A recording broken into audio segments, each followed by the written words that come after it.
Here at the Vancouver Public Library since February 12th, when an opinion article about this evening's event appeared in the Vancouver Sun, we have experienced just how difficult this can be. As we know, there are community members, and particularly those from the Jewish community, who are angry, hurt, and offended that this event is taking place, and they have called for its cancellation. We very much regret that this is the case. However, it remains the library's belief that we must stand by the principle of freedom of expression, and therefore the decision was made not to cancel the program. The selection of materials collected and presented at Vancouver Public Library is based on the belief that every person has the right to access all expressions of knowledge, opinion, and creativity, and express their thoughts publicly within the limits set by law. This freedom of access is essential to the health and development of a democratic society. However, freedom of choice within the library cannot be limited by the personal views of any group or individual, even the majority.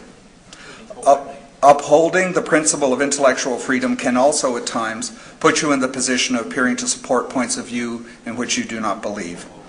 The role of the public library, however, is to provide a forum for an open and public exchange of contradictory views and to make available materials that represent a wide range of views. This is especially true during Freedom to Read Week,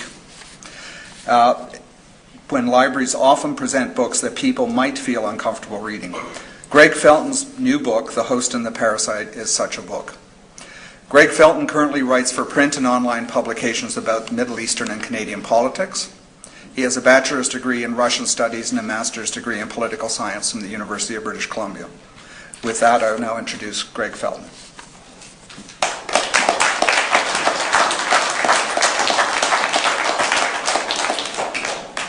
What I'd like to start off by suggesting is that those of you who have looked at the United States over the last 8 years can only look with sadness and despair at what has happened to what used to be a republic.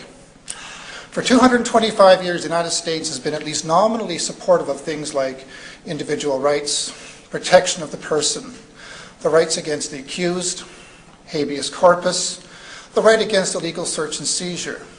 And now, as we look around, we have the United States becoming the apotheosis, the very opposite of what it started out to be. Torture is now officially justified as national policy. The United States has declared war on its own citizens. People can be arrested without warrant. Wiretaps are allowed without judicial permission. The economy has been spent into an absurd debt of $9 trillion, much of it earned during the time of George W. Bush. And over this time, we are supposed to think of the United States as a republic, as the same country that you and I grew up with. When I was a boy in the 1960s, I used to watch television like all of you, those of you who are older, as much as old as I am. And I'd watch shows like cartoons like Superman, although a Canadian invented it, or Mighty Mouse or Bugs Bunny, and I used to have a great affection for the United States. To me, it was simply a country that espoused the motto of peace, justice, and the American way, truth, justice, and the American way. Well, that no longer applies. And I don't think anybody in this room would argue that the United States is fundamentally different than what it was during the 1950s and 60s or even the 1970s. And because of that, I think I'd like to explain why this change took place. Because if I were to poll the audience, I bet I would find almost all of you, or most of you at least, would say the United States went downhill when George W. Bush occupied the White House. While Bill Clinton was president, we had a pretty good time. September the 11th knocked down a couple of buildings, led to the passage of the USA Patriot Act. And from there, people might argue, we went into a spiral into the abyss of statism, torture, imperial overreach, and all other sorts of things you can associate with undemocratic activity. Well, if you do that, you end up with a problem. And the problem is this. On October 3rd, 2001, 24 days after September the 11th happened, the Department of Justice handed Congress a document. The Department of Justice handed Congress a document. It was called the USA Patriot Act. And Congress was told to pass it. Now, Congress is a legislative body. It's the body that makes laws.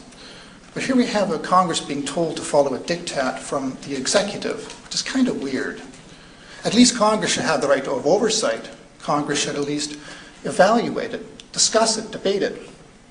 Well, Senator Russell Feingold of Wisconsin, Democratic senator, was one such person who did read it and insisted on some amendments being made before he would introduce it for discussion.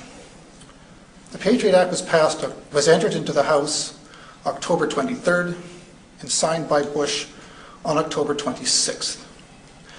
Now, for legislation, that is an absurdly fast scenario. But that document did something very strange and very sad, because it legislated the Republic out of existence. That document killed the Republic and turned the United States into a proto-fascist empire, legally. But if we start from this perspective and think the United States went downhill from this date, we end up with a problem. We have to explain why a Congress would commit political suicide. Why would Congress do this? Well, if you have Congress comprised of Republicans and Democrats who are democratic, it doesn't make any sense. You don't just commit suicide like that. Well, my book takes a perspective that Congress was incapable of defending the Constitution, which of course the Patriot Act utterly destroys. It is my view that the United States went downhill not beginning with George W. Bush, but beginning with Ronald Reagan in 1980. And through a period of 25 years, the United States managed to mutate from a republic slowly toward a police state. And it did so because of events that came out of the Vietnam War.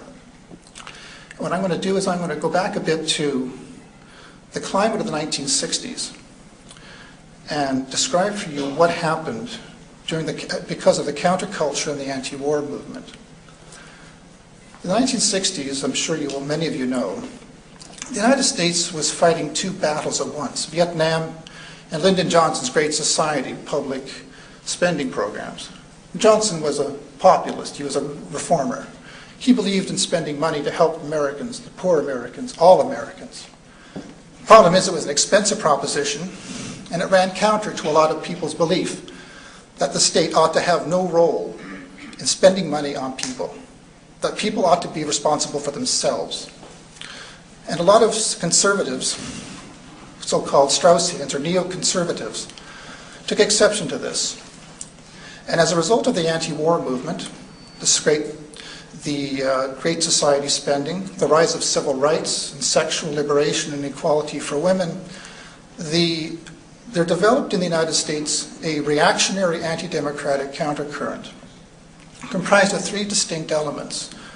One was evangelical Christians, who saw this as a dangerous threat to the stability of the United States and took exception to the spending programs and the liberalized sexual attitudes.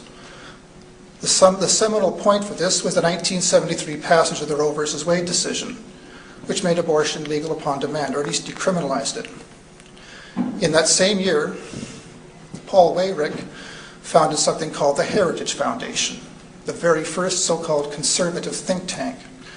And ultimately, 11 members of Heritage would find their way into Ronald Reagan's first government.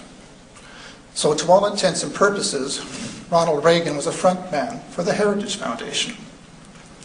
The second group were the so-called neocons, properly called Straussians, because they followed the teachings of a professor called Leo Strauss.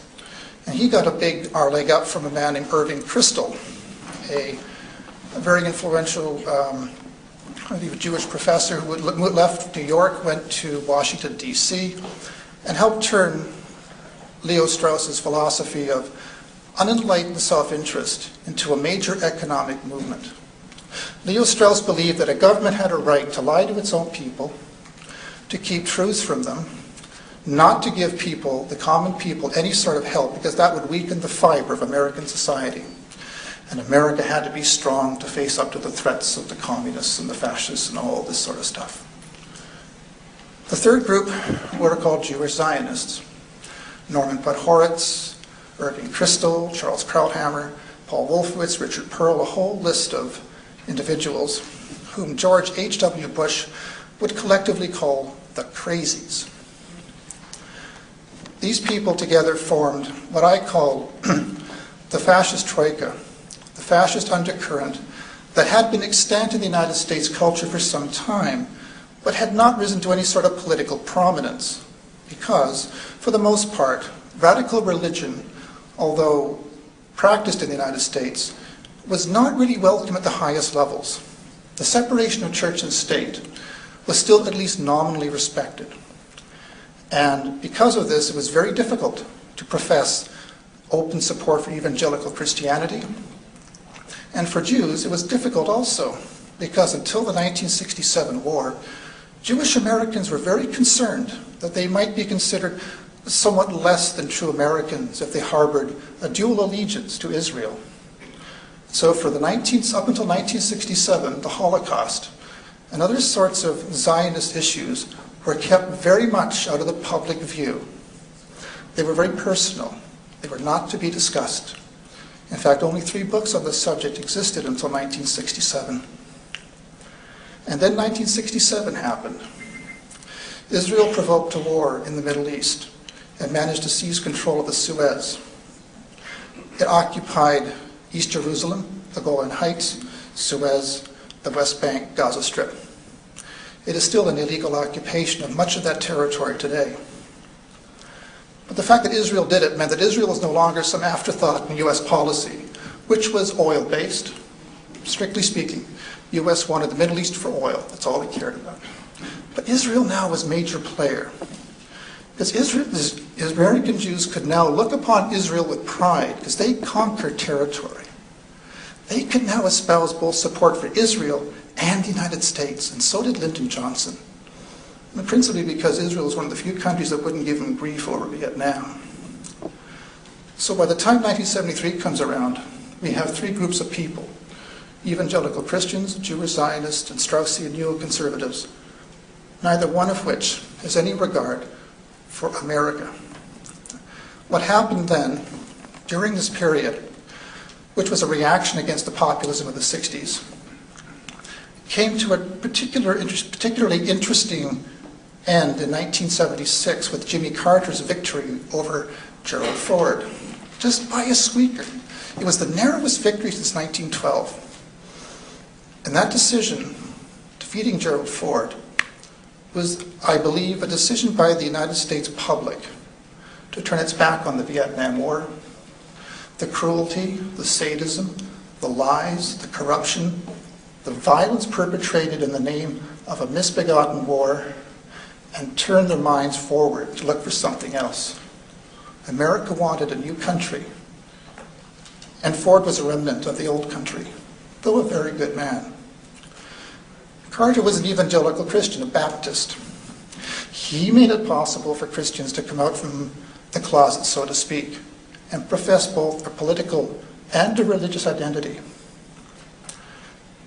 What Carter failed to understand, though, is that with respect to the Middle East, he was not there to represent the United States. He was there to represent, well, Israel.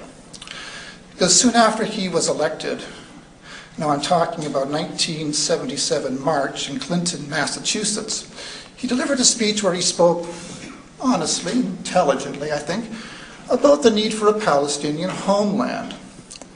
Well, the Israel lobby basically had a collective heart attack. They assailed him, they slandered him, they libeled him, they attacked him vigorously. And Carter tried to backpedal out of this, saying, well, it's going to be a condominium with Jordan and all this stuff. But it was too late. The Israel lobby, which came to prominence under Harry Truman in 1948, and owed its allegiance to the Democratic Party, was for the first time considering supporting a Republican candidate for president, Ronald Reagan. Reagan himself came to power with really nothing upstairs except a good moral sense and an aw shucks attitude. He had little understanding of economics, no understanding of foreign policy, and basically made a devil's pact with Jack Kemp and certain what are called neocon supply-side economists that, yes, I'll implement your economic policy if you put me in office, if you support me. And so what happened with the election in 1980 was that the Zionists, both Christian and Jewish, and the neocons, came to power, and their front man was Ronald Reagan. And through the 1980s, we have a transition period. A transition period between the role of oil as the dominant influence and cause of U.S. policy in the Middle East, and that of supporting Israel, to the detriment of oil and to the detriment of the United States.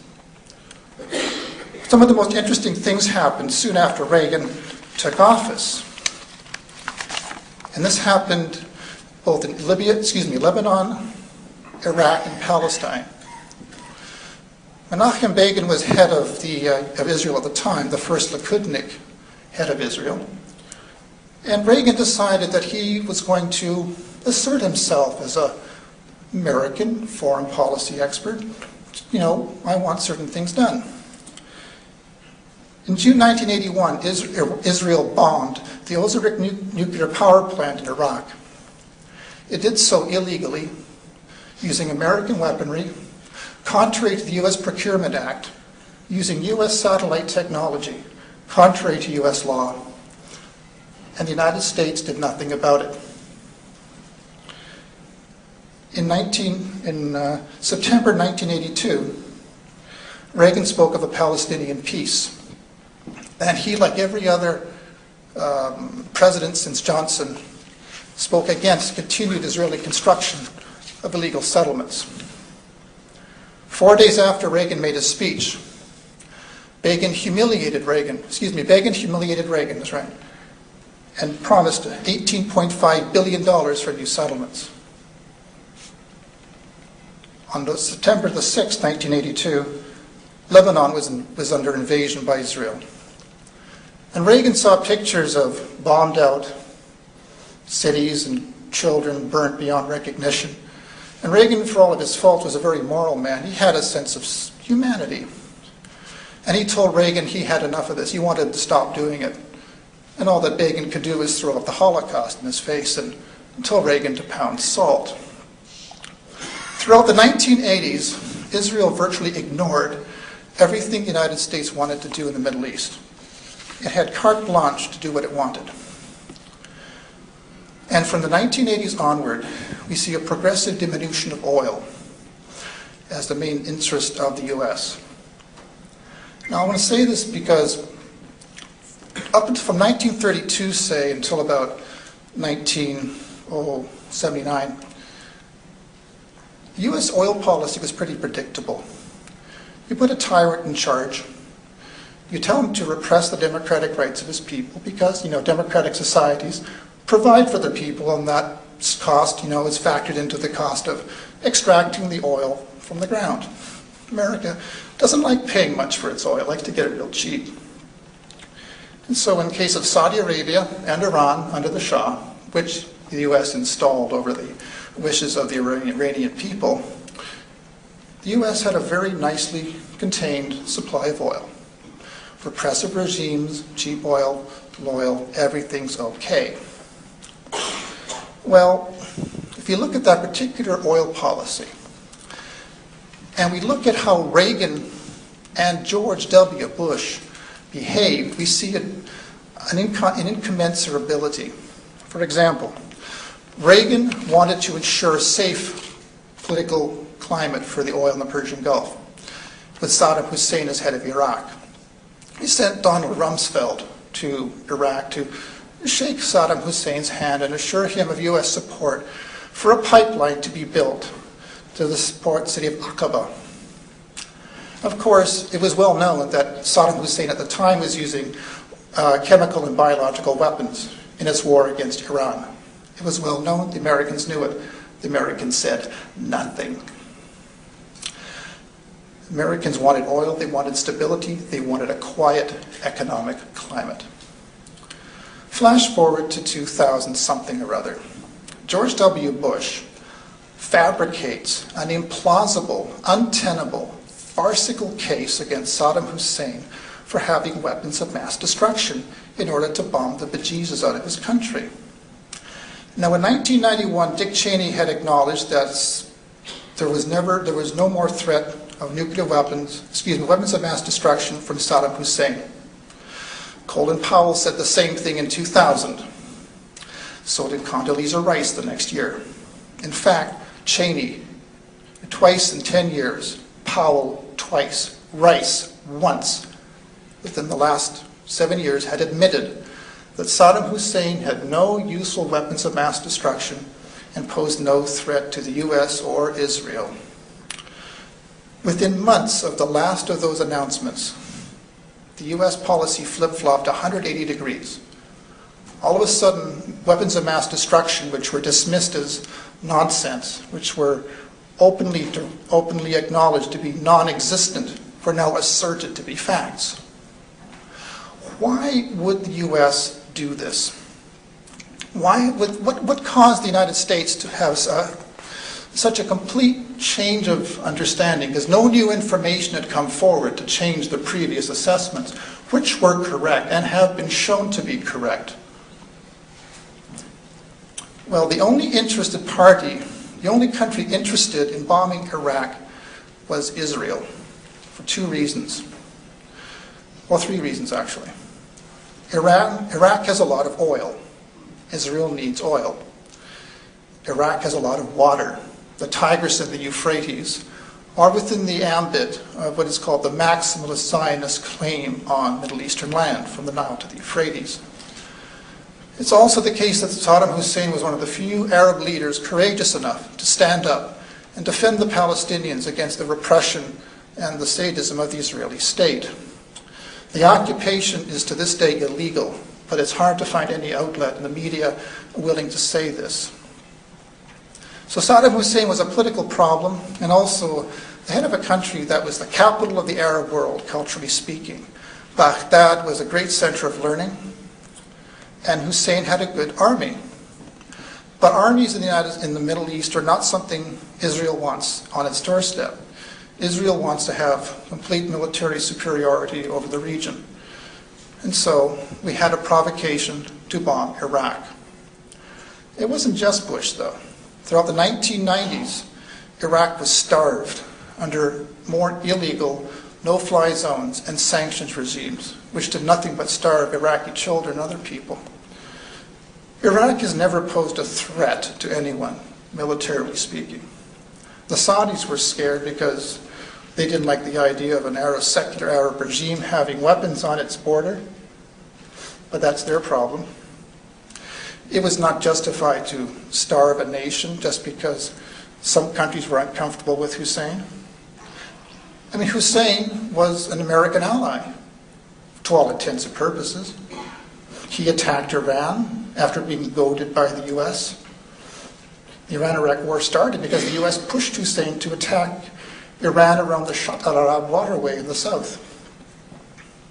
And then Saddam Hussein took the American bait and invaded Kuwait. An excuse for H.W. Bush, to put military into Saudi Arabia to secure oil. Now, if you want to ask why on earth the US would attack Iraq, you've got me, because Iraq posed no threat to the United States. It was not in the United States' interest to bomb Iraq. Why else do it? Again, we have to understand that the United States government, especially since Clinton, has been populated by people who owe more of an allegiance to Israel than to the United States itself. To this day, there are people in the American government who are citizens of Israel. And to have a dual citizen forming policy really brings up questions of duplicity, treason, the very sort of concerns that Jews had before 1967. But these don't matter anymore. It is impossible to believe that a republic could commit suicide by passing the Patriot Act. But it makes more sense to believe that Israel, the United States Congress, is not in control of itself. The people making policy would rather serve Israel than serve their own public. I mean, why else would we, with George W. Bush, veto a bill for $30 billion for child insurance, yet write a blank check to bomb Arabs into oblivion? Why terrorize and torture people for no good purpose? I mean, if you want Iraq to supply oil, you don't make the climate so untenable that oil becomes impossible to export. There is direct contradiction between traditional oil policy as practiced up until the mid-'80s and oil policy under Bush. And it's important to realize that if we're going to have a discussion about what happened on September the 11th and other such things, we have to look at who benefited from it. The Patriot Act, in my view, represents the culminating act of the fascist coup d'etat that happened in 1980. Now, it was a coup d'etat that happened with the willingness and support of the American public. Because after all, if the liberal Eastern establishment could bring the country to such disgrace in Vietnam, then perhaps it's time we put our faith in people who didn't really think for a living. Put our faith in people who thought of religion, people who told us what we wanted to hear, people who were less intellectual than they were jingoistic and rah-rah, energetic Americans. Ronald Reagan had no business being president, but he spoke to the need of Americans to feel good about themselves. Because both the Republicans and Democrats had been so irredeemably tainted by the war. The Gulf of Tonkin resolution tainted the Johnson administration. The secret bombing of Cambodia and the Watergate cover-up destroyed the Republican credibility. And so they put their faith in people who told them what they wanted to hear and essentially consigned the country to people who did not know what they were doing and had objectives other than that serve the interests of the American people. I mean, to this day, the United States has something called the Strategic Oil Reserve Agreement with Israel, under which it will guarantee to supply Israel with oil in the event of a crisis, even to the extent of denying oil to its own people. The United States has been humiliated, abused, disgraced, internationally and domestically, as it moves to support Israel in whatever it does. And it is impossible to think that this is being done willingly, that the United States is the same country that existed in the 1960s and 70s. The only possible thing that we can conclude is that the United States has been under Israeli occupation to all intents and purposes. I think that's hilarious. Well, okay. Nothing to do with the direction of the American industrial complex?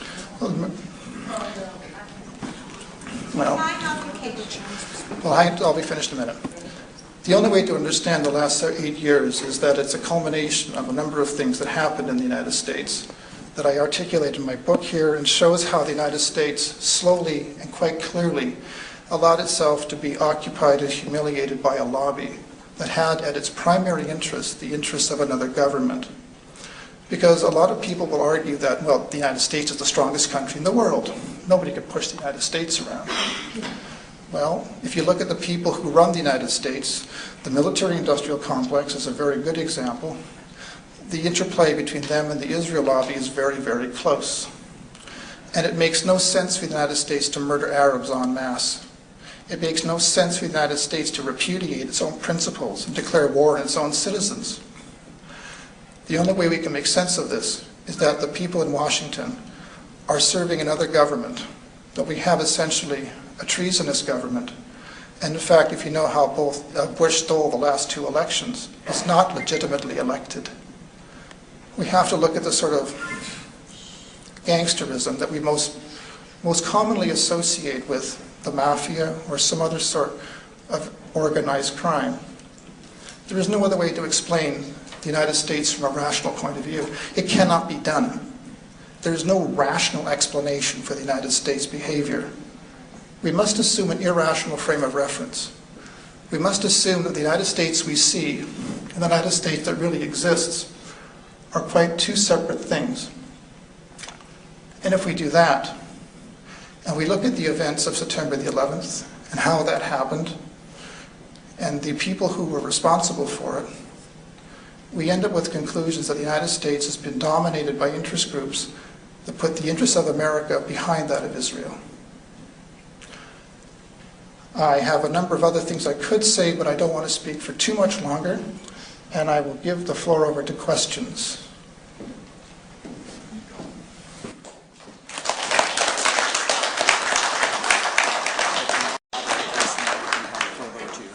The Six-Day War, you said, was an Israeli provocation. Yes. To call it an Israeli provocation would be the same as, well, you know that they closed the Straits of Tiran. I'm sorry, the Gulf of Aqaba. Straight to Tehran is what you're looking for. Yes, the Gulf of Aqaba to shipping, the Red Sea. The Egyptians closed the Suez Canal to Israeli shipping. 7 or 8 armies were amassing, led by Nasser. The Jordanian army was given over to Egyptian control. They were indicating to the masses who were dancing in the streets in jubilation when Nasser made statements that they were going to kill every Jew, drive them into the sea. The problem is that that particular history is not true. The closing of the... Let him finish the statement. Okay, fair enough. I was going to have to sort of get to the answer. So to say that Israel provoked that war would be similar to saying that the West provoked the Second World War, because Hitler did not declare war on the West. He marched into Poland, and the West declared war on Germany. So we could say, along this, using the same reasoning, that the West provoked Hitler into a world war. I'm sorry, that analogy doesn't work. And the reason I can say that is I have the words of the Israeli generals who fought that war. Menachem Begin, in 1982, said in the New York Times, the Egyptian army's concentrations in the Sinai did not prove that Nasser was really ready to attack us. We must be honest with ourselves. We decided to attack him. Moreover, Moshe Dayan stated also that Israel made repeated border provocations against Syria in the north. And at the time, Syria and Egypt had a mutual defense pact, that if one were attacked, the other were attacked. The other would come to his defense. Let me go to, Levi Eshkol, Prime Minister, denied that Nasser had any offensive intent. On October 18, 1967, he told the Israeli newspaper Yediot Aharonot, the Egyptian layout in the Sinai and the general military buildup there testified to a military defensive operation. Moreover, 100,000 of Nasser's best troops were bogged down in a war in Yemen. He had neither the manpower nor the artillery. Which he then transported into the Sinai. No, he did not. No, I'm sorry, sir. To say that Israel is running the United States is beyond idiocy. Well, I'm afraid, sir, unlike you, I have some evidence to back up what I say. What I find you to be, Greg Felton, is an anti-Semite, a Jew-baiter, a Jew-hater. Many of your comments I find extremely offensive, and I find also your theory that there is a Jewish plot against America to be absolutely ridiculous. You have no validity. You have no validity whatsoever. Now, I would like to read, if I may, some statements by some people from 1919. Just take 1 second. On March 4th, 1919, Congressman Julius Kahn presented Woodrow Wilson with a letter from 3 prominent Jewish Americans. They were Henry Berkowitz of Philadelphia, Max Senior of Cincinnati, and Professor Morris Jastrow of the University of Philadelphia, Pennsylvania. It read in part, "We raise our voices in warning and protest against the demand of the Zionists for the reorganization of the Jews as a national unit, to whom now or in the future territorial sovereignty in Palestine shall be committed. And this demand not only misrepresents the trend of the history of the Jews, who ceased to be a nation 2,000 years ago, but involves the limitation and possible annulment of the larger claims of Jews for full citizenship and human rights in all lands in which those rights are not yet secure. We ask that Palestine be constituted as a free and independent state, to be governed under a democratic form of government recognizing no distinctions of creed, race, or ethnic descent, and with adequate power to protect the country against oppression of any kind. We do not wish to see Palestine either now or at any time in the future organized as a Jewish state." And that is the voice of American Jewry in 1919. Flash forward now to March 1933. Objection. Taking too long. He's not answering the question. Yeah, but I want to You're in charge, Mr. When you're not here. One second. This comes 2 months after Adolf Hitler seized power in Nazi Germany. The speaker here is Rabbi Joachim Prinz. Our acknowledgement of Jewish nationality provides for a clear and sincere relationship to the German people and its national and racial realities. Precisely because we do not wish to falsify these fundamentals, because we too are against mixed marriage and are for maintaining the purity of the Jewish group. The realization of Zionism could only be hurt by resentment of Jews abroad against the German development. Boycott propaganda, such as currently being carried on in Germany, in many ways is in essence un-Zionist, because Zionism wants not to do battle, but to convince and to build. Our observations presented herewith, and this is from the Zionist Association for Germany, rest on the conviction that in solving the Jewish problem, according to its own lights, the German government, that's Hitler's government, will have the full understanding for a candid and clear Jewish posture that harmonizes with the interests of the state. It is my position that there is a fundamental distinction between a Jew and a Zionist. They are not equivalent. And it is important to state that I have never spoken ill of the people who died under Hitler. I have never spoken ill of Jews. And I should think that people who wish to honor the people who died in Hitler, Germany, should make that distinction. Because it is possible to speak honestly without being anti-Jewish. There's a lot of people that want to speak.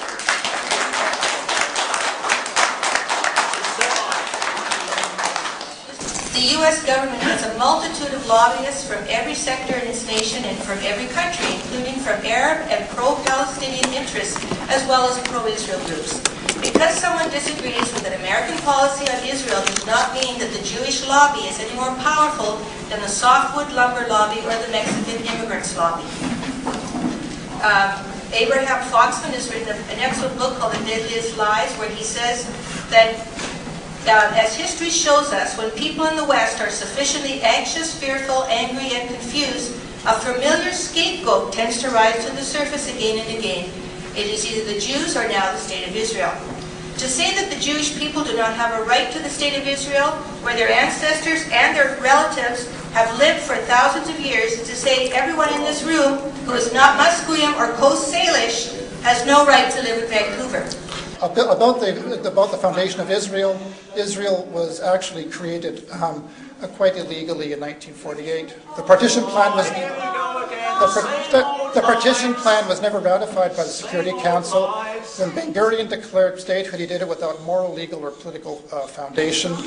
And in fact is that the partition plan had 3 more months to run before statehood was declared, and besides which the UN has no authority to take land from one person and give it to another. The partition plan was on its face illegal, never ratified, and as such does not exist in international law. Israel was not created legally, and that is something that can be documentedly searched out by anybody who cares to read and open his mind. We'll go into this microphone. Next. I think it's really very sad, and I wish everyone would just pause for a moment. If I said something critical of India, no one would accuse me of being anti-Hindu. If I said something critical of France, no one would say I was anti-Catholic. And I criticize my own country and my own religion, which is a very small minority, Zoroastrianism. My religion, I know what it's like to be persecuted because we literally were wiped out as a religion. But what really... But this is what really disturbs me. It's why is it I find, and I have so many good Jewish friends, and I've always had so much respect for so many Jewish activists. What really I find very tragic is that there are many people who equate Judaism with Zionism, and if you say anything critical of Israel, you can't even say one thing critical of Israel without them literally getting on defensive. Do these people not ever criticize their own country? Do you never ever criticize your own country? What concerns me is what you talk about Christian Zionism. And these people, if anyone is anti-Jewish, these are the people who think the Jews are going to hell. You're quite right. This is, why is the Jews, I can't, I'm amazed at how many will embrace them. Now, I'll just give you an example. And then May I address that quickly? We're running out of time. I would like to address that very good point. Right now, the only people who really have time for Israel are the Christian Zionists, even though they have a very anti-Jewish, and what some people erroneously say is anti-Semitic point of view. The reason is you're quite right. The Christian Zionists want all the Jews to gather in Palestine so Jesus can make a second appearance, rapture all the good Christians up to heaven, let the Jews suffer on the planet Earth. The reason is that Jews overwhelmingly now are turning away from Israel. And even the American Jewish Committee is finding that Jews in North America, American Jews, are finding far less affinity for Israel. Honorable Jews like Mearsheimer, Walt, Finkelstein, Tony Ute, Joel Koval, and other people are finding it necessary to remind people that something is seriously wrong in Israel. And Israel is actually eating itself from within. Okay. One final comment. My question is this. Could you possibly elaborate on the massacre of American troops aboard the USS Liberty? Yes, sir. The USS Liberty was deliberately attacked by Israel in 1967. And it was done so deliberately because the Liberty was a U.S. listing ship, and Israel was planning to execute Egyptian prisoners of war. It could not afford to have the United States Liberty listen in on the communications. They did not want to be caught committing a war crime, because a war criminal wants to do its dirty work in private, in the dark. For more than 90 minutes, the USS Liberty was subjected to a strafing attack. Dozens upon dozens of soldiers, seamen, American sailors were murdered, deliberately murdered. And Lyndon Johnson covered this up because he would not acknowledge that Israel committed a mass murder. And the documentation of this is irrefutable and its extent, and anyone who wants to investigate it may do so. The Liberty was a crime against the United States, and if anyone else had done it, the United States would have gone to war. But Israel gets away with murder literally, because Israel is Israel.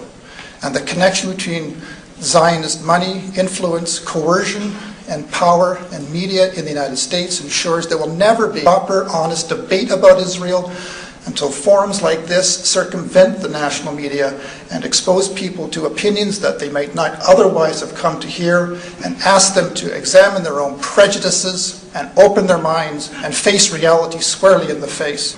I disagree with some of the things you have said and some of the things the opponents have said, but I will defend to the death your right to say them and the right of this library to provide the forum. Thank you very much. And possibly even more so the courage of the Vancouver Public Library, its staff and its board in letting this event go ahead. As I said, I may not agree with what you say, but it's important that these venues be permitted to be provided authors such as you. So you agree that Islam has been subject next year? I look forward to hearing a speaker on Islam. And secondly, I know you've been talking mostly about the U.S., but could you make some comments on the Canadian government, since it appears to the lay observer that Harper and his foreign policy has made a significant change with respect to the Middle East and to Israel than previous governments. So could you talk to that for a moment, please? Certainly. Actually, the basic subjugation of Canada to Israeli mouthpiece happened with Paul Martin, and it happened because Erwin Kotler essentially interfered with foreign policy and made Canada become an apologist for Israel at the United Nations. I will tell you one thing about Harper.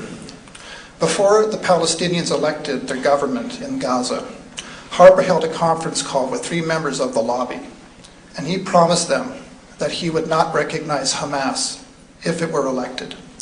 So we have a government, our Prime Minister, openly colluding with agents of a foreign government and predicating Canada's national foreign policy on the interests of a foreign government. I have just been reading recently that the United Canada, Harper, has signed a document that will allow the U.S. to send its troops up here without advance notice for security reasons. Harper is one of the most venal, self-interested traitors this country has ever had the misfortune to be misled by. Harper serves Israel and the United States, which I generally call Israel-America, because to all intents and purposes, there's no distinction. And it's a tragedy to see what has happened under this government. Massive, a Canadian peacekeeper was killed deliberately by Israel, even after being warned off hours before the event. And all this man could do was ask his wife what the hell he was doing in the first place. So I'll tell you what he was doing. He was doing his job.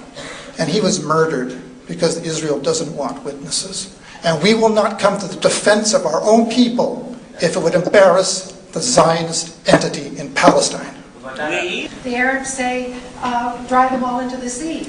And the Israelis say that the Palestinians are lice and cancers to be cut out. We have to ignore the fundamentalists and ignore the extremists on both sides and try to form alliances with moderate, informed people to go forward and compromise. Well, I'm sure many people are aware of Theodore Herzl, but also under Carter, there were 20,000 illegals in the settlements, settlers in the settlements, and he was promised no more. They're now about 400,000. You're right, it's just been ignored. I'm trying to read my writing, which I wrote to a quick sheet.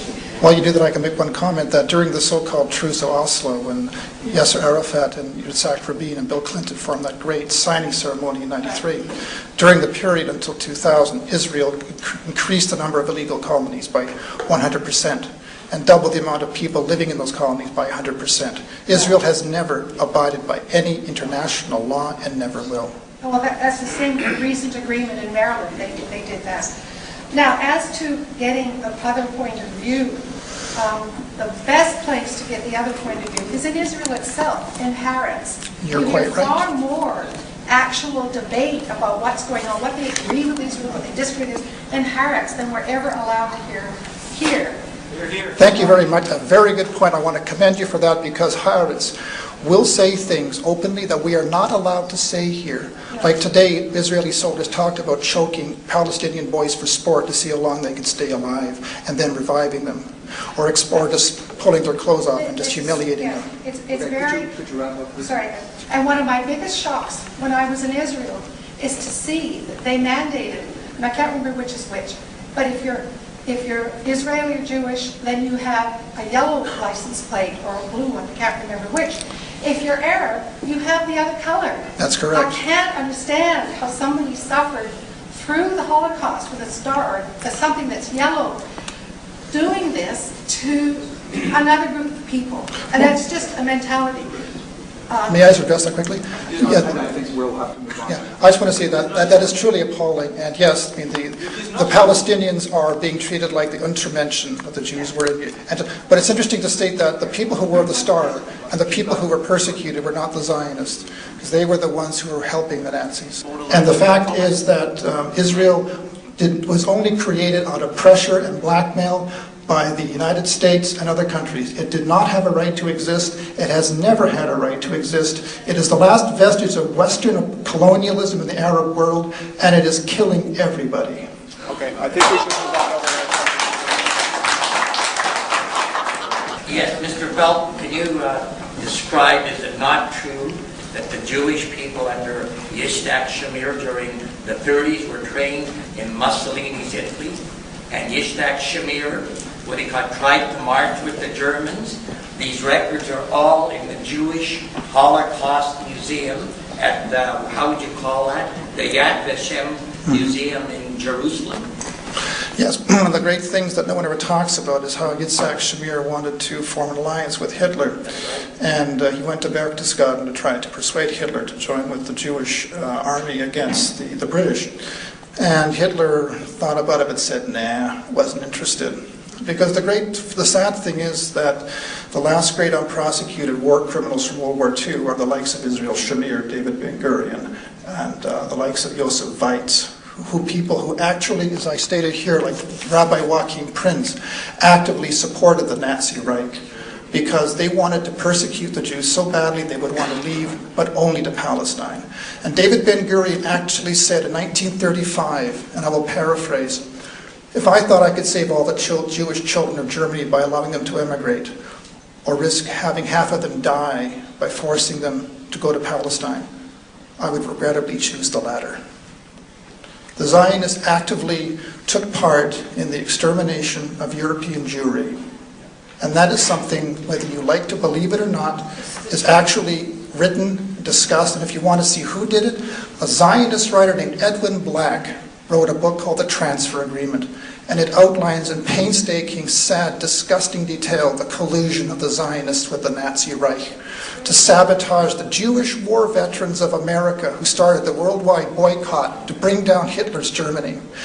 That boycott was so effective, Hitler's Germany, according to the British government, might not have survived about 3 or 4 years because it needed so many imports because its economy had been so skewed by the need to pay reparations to Britain and France for the First World War.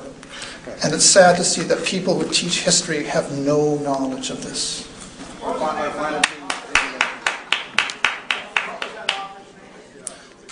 Edwin Black. Just a comment to Mr. Feldman and a question for the Chief Librarian. I'm distressed by this painting of Zionists as this bloc that believe in one thing only. I think you can be a Zionist, you can support Israel and its right to self-determination. You can also support the Palestinian people's right to a state. No. Well, why don't you just let me finish? It's my opinion. That's your opinion. Right. You know, you're welcome to it. There are many people, there are many Israelis who support the peace process, who support two nations. There are many North American Jews that have a wide diversity of opinion and yet would call themselves Zionists. I think it is really wrong to paint this bloc as being this scary Zionist bloc. When Zionists come in many colors, flavors, and stripes, there are as many types of Zionists as there are Jews. There's a great diversity in the Jewish community. There's a great diversity of opinion within Israel. And I think a little more sophistication would probably land a little more credibility to your arguments. Anyway, that was simply a comment, and I don't really need any more. Well, no, What I would like to hang on, wait, I want to respond to that 1 second. First of all, I appreciate that you're quite right. There are leftist Zionists, there are rightist Zionists, and there are cultural Zionists. However, with respect to the State of Israel, in 1949, Israel was admitted to the United Nations, and it was admitted under UN General Assembly Resolution 273. Israel is the only UN member to be signed in on a conditional basis. It signed a document by which it promised to recompense every Arab displaced by the invasions of 47-48 and to return to their homes. And they implicitly accepted the terms of UNGA Resolution 194. And since a GA resolution is enforceable, if both parties agree to be bound by it, Israel has every right, as obliged by law, to let every Palestinian go back home. Israel has been in violation of that ever since and is therefore a member not in good standing of the UN. Essentially put, if Israel wants to exist, it has to let the refugees come home and live in their homes and stop importing Jews from all over the world to take their place. And I was going to ask you if the fact that Mr. Felton's book mentioning that the Jews in America are parasites. That is not true, sir. No, you may not get away with a libel. I did not say Jews are parasites. I'm talking about the Israel lobby. That sort of defamation is standard procedure, and I will not stand for it. Okay. In any event, when we speak about these issues, it is important, and I come back to making the statement again, that in presenting a program such as this, the library is not endorsing the views expressed by individual speakers when. That's not the point. Yeah. It is the point. Okay. Well, the cost of this hall is an endorsement. The advertising it is an endorsement. Buying his books is an endorsement. 90% of Canadians don't know that Canada has a free trade. I think we're just going to have to call it the name. Let's make a less comment. Okay. No books Okay. on sale.